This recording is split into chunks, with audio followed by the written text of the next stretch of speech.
Tom went around toasting people with a glass in his hand. When he reached me, his tone was complicated. Director Jack, what I did before was wrong. Let this drink be my apology to you.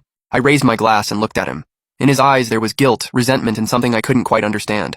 Maybe he finally understood that in this company, some people couldn't be casually looked down on. I tapped my glass against his. Director Tom, let the past stay in the past. Let's work well together from now on. Then I drank it all. After the banquet ended, Lucy held Noah and waited for me in the hotel lobby. When I came out, I saw Mike there too. Director Jack, I'll drive you. No need, I'll grab a cab. Mike hesitated for a second, then leaned closer and said, Director Jack, there's something I don't know if I should say. Say it. Tom might be getting transferred. I froze for a second. Transferred? I heard it's from regional headquarters. They want him to go to a city-level branch as deputy manager. On paper, it's a lateral move. In reality, it's a demotion. Mike lowered his voice.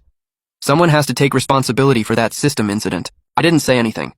As I walked out of the hotel, the night breeze blew over with the chill of early fall. I looked up at the sky. The stars were bright. Lucy asked softly, Honey, what are you thinking about? I took Noah from her and held him in my arms. Nothing. Just thinking about what life will be like from now on. I looked at Noah sleeping in my arms and smiled. It'll only get better. In the spring of the next year, the company assigned company housing again.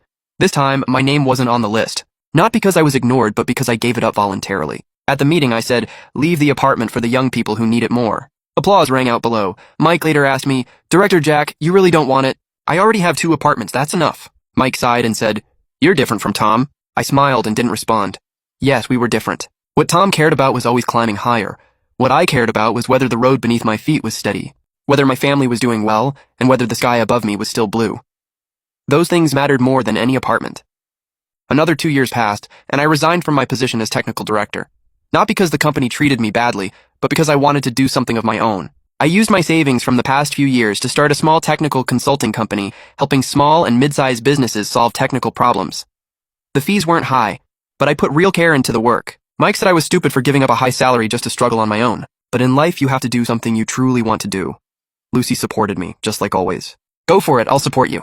I laughed. Then I really might have to rely on you. On the day my company opened, a lot of people came. Mike came, Kevin came, and even Tom, who had already been transferred to the city branch, sent a flower basket through someone else. The ribbon on the basket had 4 words written on it. Bright future ahead.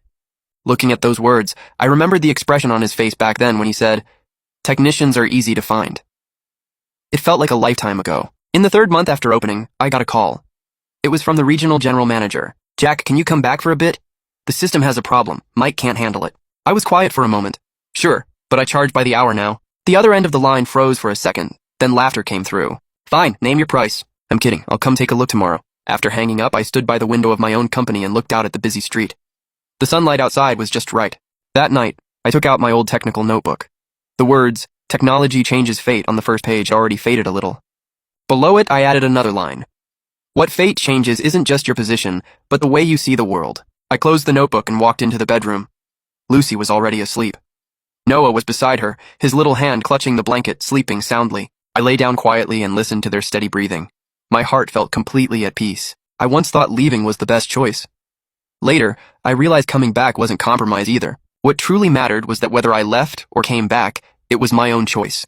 And this time, no one could ignore my value again. Because I had learned how to fight for myself. Life went on day by day. My small company slowly started to grow. I took on more and more projects, and my reputation kept getting better. Mike would occasionally call me for technical advice, and every time I patiently answered him. Kevin later jumped to another company. Before he left, he invited me to dinner and said he had always felt bad about the apartment back then. I patted him on the shoulder. Don't overthink it, just do your best. As for Tom, I heard things weren't going too well for him at the city branch.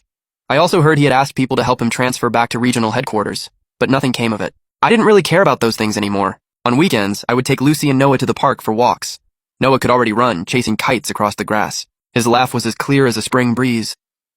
Lucy held my arm and rested her head on my shoulder. Honey, do you think we'll always be like this? I held her hand tighter. We will. You're sure? I'm sure, because I knew true security didn't come from an apartment, a title, or a piece of equity. It came from confidence deep inside.